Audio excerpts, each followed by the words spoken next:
भारत की बर्बादी शुरू, ट्रंप की धमकी काम कर गई। यूरोपीय यूनियन ने भारत से तेल खरीदने से इनकार कर दिया। मोदी की गलतियों ने भारत को तबाह कर दिया। तजियाकार चीख उठे। लेकिन इस बीच में भारत से कहा गया है और कुछ और देशों से भी कहा गया है, 21 जनवरी की डेडलाइन है।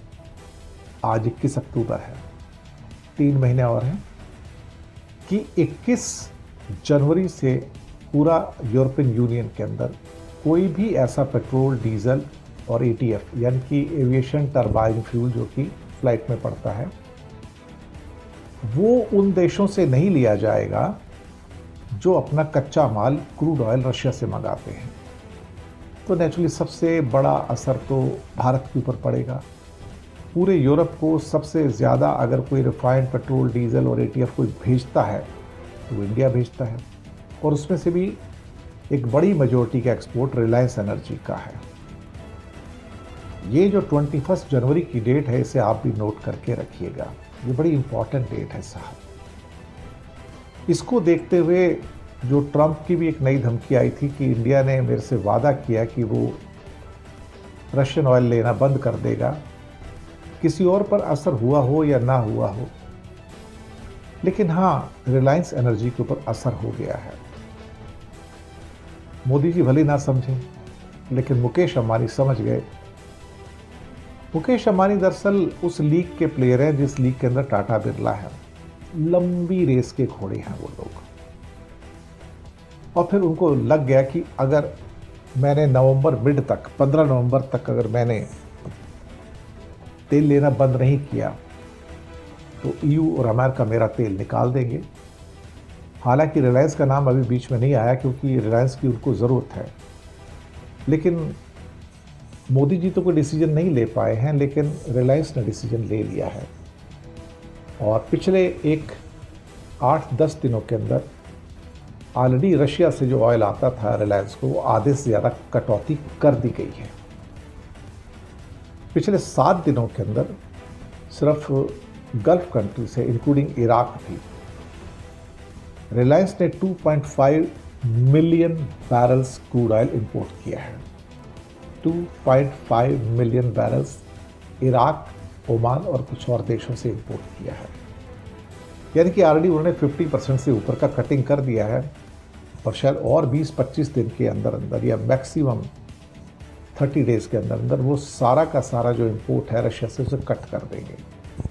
कट इसलिए करना पड़ेगा कि जब 21 जनवरी से कट ऑफ डेट है यूरोपियन यूनियन की, जहाँ पर 90% माल, 80 से 90% माल जो है रिलायंस का यूरोप को जाता है, तो वो कहेंगे तुम्हारा माल तो रशिया का माल है, तो तुमने तो रोका नहीं है, तो हम तो तुमसे लेंगे नहीं।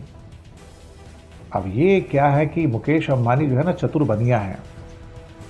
उसको मालूम है कि अगर मेरा मिक्सअप करके मैंने रशियन क्रूड ऑयल बेचा तो उसको कोई खरीदने वाला नहीं होगा।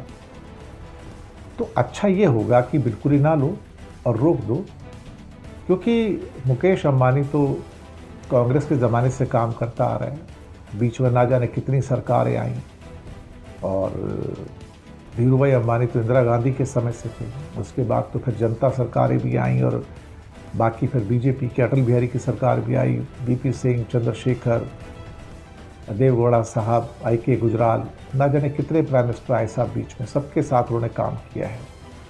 अब मोदी जी के साथ काम कर रहे हैं, इससे पहले मनमोहन सिंह के साथ भी काम किया है। तो अंबानी को पता है कि आज मोदी हैं तो कल चले जाएंगे, कल किसी और के साथ काम करना है, और उनको ये भी पता है कि वो इंटरनेशनल व्यक्ति, तो उनको यूरोप और अमेरिका के साथ भी काम करना है, तो पॉलिटिकली तो अगेंस्ट जा नहीं सकते ना। तो उन्होंने संकेत समझ लिए। उनका कहना है कि भैया मोदी जी जिद कर सकते हैं, लेकिन मैं तो जिद नहीं करूँगा। तो अच्छा ये होगा कि भैया पतली गली पकड़ के निकल लो, जितना फ़ायदा उठाना था उठा लिया। अब गल्फ से उन्होंने और ऑर्डर देने शुरू कर दिए हैं, तो पूरा का पूरा जो रशियन ऑयल है, मुझे नहीं लगता और 1-1.5 महीने तक रशिया उसको अपना मुकेश अंबानी उसको खरीदेंगे। चतुर बनिया ऐसे ही होता है, वो हर रजीम के साथ सर्वाइव करता है, या कोई भी नेता हो, सबके साथ एडजस्ट करके सर्वाइव वो कर जाता है। यही अंबानी की खूबी है। आते दूसरी खबर पर, सऊदी अरब ने अपना एक प्रोजेक्ट लॉन्च किया है हाई स्पीड रेल का। और ये चाहते हैं कि पूरे देश के अंदर, सऊदी अरेबिया के अंदर लैंड ब्रिज प्रोजेक्ट, पूरे लैंड को ब्रिज कर रहे हैं, यानी कि जोड़ रहे हैं आपस में, लैंड ब्रिज प्रोजेक्ट है। और वो ट्रांसपोर्ट के एरिया में एक रेवोल्यूशन लाना चाहते हैं, टेक्नोलॉजी में रेवोल्यूशन लाना चाहते हैं। जेडा और रियाद को जोड़ेंगे और 12 घंटे की यात्रा 4 घंटे में कवर हो जाएगी। 2030 तक ये ट्रेन और रेलवे का नेटवर्क जो है पूरा हो जाएगा वहाँ पर। अभी अगर आप कार से जाते हैं जेडा से रियाद तो आपको 12 घंटे लगते हैं, लेकिन आप जब ये रेलवे का प्रोजेक्ट पूरा हो जाएगा 2030 तक तो आप 4 घंटे के अंदर ये कवर कर लेंगे। इस प्रोजेक्ट को लैंड ब्रिज कहा जाता है। $7 बिलियन का प्रोजेक्ट है, $7 बिलियन का। इसका मकसद जितने भी बड़े सिटीज़ हैं, ख़ासतौर से सऊदी अरेबिया के, उसको आपस में जोड़ना है। और सिर्फ रियाद और जेडा को ही नहीं बल्कि दमाम से भी जोड़ना है। तो दमाम से जोड़ने का मतलब क्या हुआ कि रेड सी के अंदर जेडा है और अरब की खाड़ी के अंदर दमाम है और बीच में रियाद है। तो तीनों को जोड़ेगा तो 1500 किलोमीटर का लंबा यात्रा होगी। जबकि रियाद और जेडा के ऊपर अभी 12 घंटे में यात्रा पूरी होती है, तब सिर्फ 4 घंटे में होगी। और ये 2030 में ऑपरेशनलाइज हो जाएगा ये प्रोजेक्ट। ये बड़ी अच्छी बात है कि प्रिंस एमवी सलमान जो हैं वो इस पर काम कर रहे हैं। अभी वहाँ पर सऊदी के अंदर जो नेटवर्क है रेलवे का, वो 5300 किलोमीटर का नेटवर्क है, 5300 किलोमीटर। अब ये बढ़कर 8000 किलोमीटर का नेटवर्क हो जाएगा 2030 के लिए। तो काफ़ी बड़ा नेटवर्क है ये। तो वो अपने कंट्री को एक बड़ा मेन लॉजिस्टिक सेंटर भी बनाना चाहते हैं। और जो उनके पास पोर्ट्स हैं, पोर्ट्स तक रेल कनेक्टिविटी को, सामान वगैरह कंटेनर लाने के लिए भी मोस्ट मॉडर्न आप कहते हैं कि पोर्ट बनाना चाहते हैं। उस रेलवे स्टेशन भी बनाना चाहते हैं। उन्होंने कुछ 15 नई ट्रेन्स का ऑर्डर दिया है जो 200 किलोमीटर की स्पीड से चल सकती हैं। तो जेडा, रियाद और दमाम को जोड़ने वाला हाई स्पीड रेल कॉरिडोर होगा।